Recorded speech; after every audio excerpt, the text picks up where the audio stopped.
the words I'm speaking today are making your heart sink, then you should do the honorable thing and resign. For too the Secretary of War.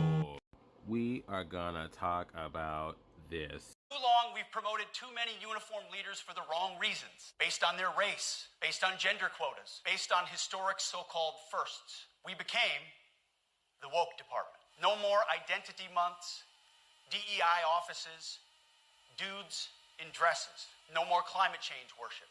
No more division, distraction, or gender delusions. We are done with that.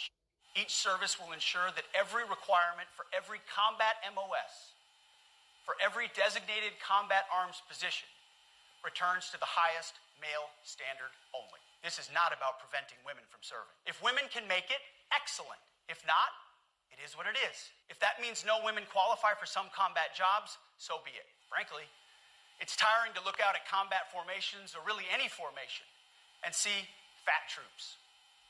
Likewise, it's completely unacceptable to see fat generals and admirals in the halls of the Pentagon and leading commands around the country and the world. It's a bad look. We're going to cut our hair, shave our beards, and adhere to standards. No more beardos. We're undertaking a full review of the department's definitions of so-called toxic leadership, bullying, and hazing.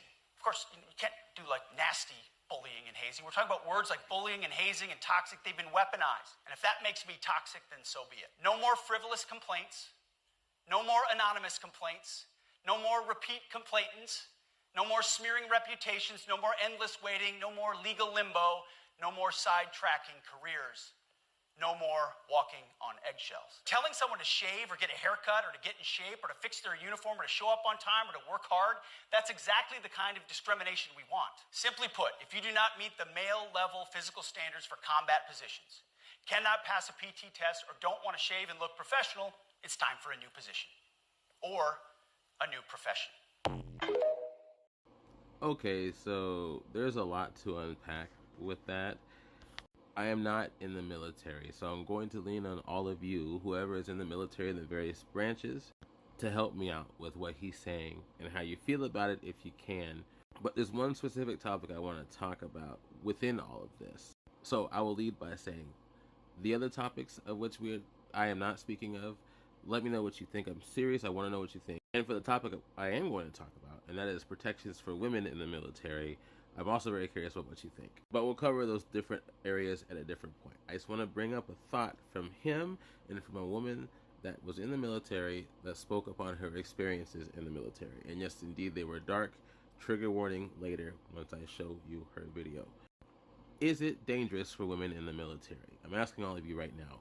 I was watching her speak. I've heard this many times before. I was looking at the comments of the video which she was speaking, and I was seeing just multiple people saying that they had a similar experience, either from themselves or people that they knew. So my big question is, if that's so prevalent, why is he taking away protections from women in these situations? Why the statement of frivolous complaints? Have you guys experienced that? I think I've heard examples of that before, where sometimes it might not be real, but I think largely it is. But let me know what you think. But if that is indeed a strong, well-known culture within the military, why take those protections away? You would think that they would find a way to mitigate why that's happening in the first place, instead of making it easier for people to get away with it, which it sounds like it already is easy for them to get away with it. That brings me to my next thought. I have two daughters, right? They're young. One of my daughters, she's super powerful, super strong. I keep thinking I would not mind if she joined the military before all of this. That kid's a badass in every way. I swear she would be great in there. But these recent changes don't sound great, but especially the sexual assault protections aspect. I think that's one thing that my wife and I have kind of disagreed on, was I don't think she does want to send our kids to the military, but I don't mind, especially my daughter that I'm telling you about. But now I do mind. I don't want her to go in there, and that's just what happens. I just feed her into the machine. Now, here's the video. When I served in the military, it was from 2013 to 2021. While I was serving, on both hands I can count how many times I was assaulted. On one hand, I can account for the one time that I saw a semblance of justice, and it was because I fought for it for a year and a half. And even then, I had to fight my way into that room to be heard and say what I needed to say. Okay? That being said, it is very important that y'all hear me when I say that rape culture has always been and always will be the backbone of the military. And if you let women that you know join, they will be raped. That was the case when I was in from 2013 to 2021, and that's the case now in 2025. The Secretary of Defense, Pete Hegseth, who is a known rapist, who's a known fucking loser and racist, who has racist tattoos everywhere, who has complaints against him from women in every single work environment he's ever been in, has said that they are removing things that make men feel like they're walking on eggshells in the military. They're going to remove the EO, that's the person that's in charge of helping you with like racism, sexual harassment. If you get sexually assaulted and you're seeing backlash from that, those are the people that are supposed to help you. If you are being treated like a piece of shit because you are a woman, which all the time, right? That's the person that's supposed to help you. They're going away. They're making it so that people don't have to walk on eggshells. They're making it so that it is going to be a white male space free of repercussion. The first people that they're going to hurt are the women. It was always going to be the women. Do not send your daughters, your sisters, your nieces out there to join. It is the stupidest fucking decision that you can make. It's the most dangerous decision that you can make. They will tell you that you can get sexually assaulted anywhere in the world.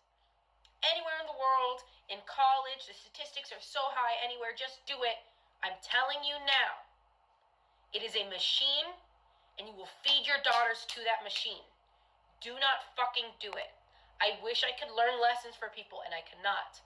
I'm gonna get emotional because the last time that I told somebody not to do it, she came back 2 months in after joining the Air Force, which is supposed to be the nicest one. And she booked an appointment with me for tattooing, and while I'm tattooing, she told me that it happened to her, and she should have listened. She was on bereavement leave. She was grieving her innocence. She was 19. And this happens all the time, any age. Don't matter that you got a gun on you. Don't matter what you're wearing. Don't matter if you were drunk. Don't matter if you were sober. Don't matter if you were in your bed. Don't matter if you were in base housing. Doesn't matter. And now they're making it worse. They're making it easier for them to do this to girls. So I'm begging you, if you could just fucking listen to me once, please tell the women that you know not to join the military. Please, dog. Please. Last thought on this topic. You heard her plea. She wants us all to communicate with the females in our lives not to join.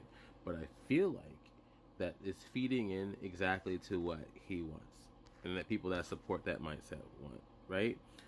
I sort of believe him with some of the things in the sense of he wants performance over anything else.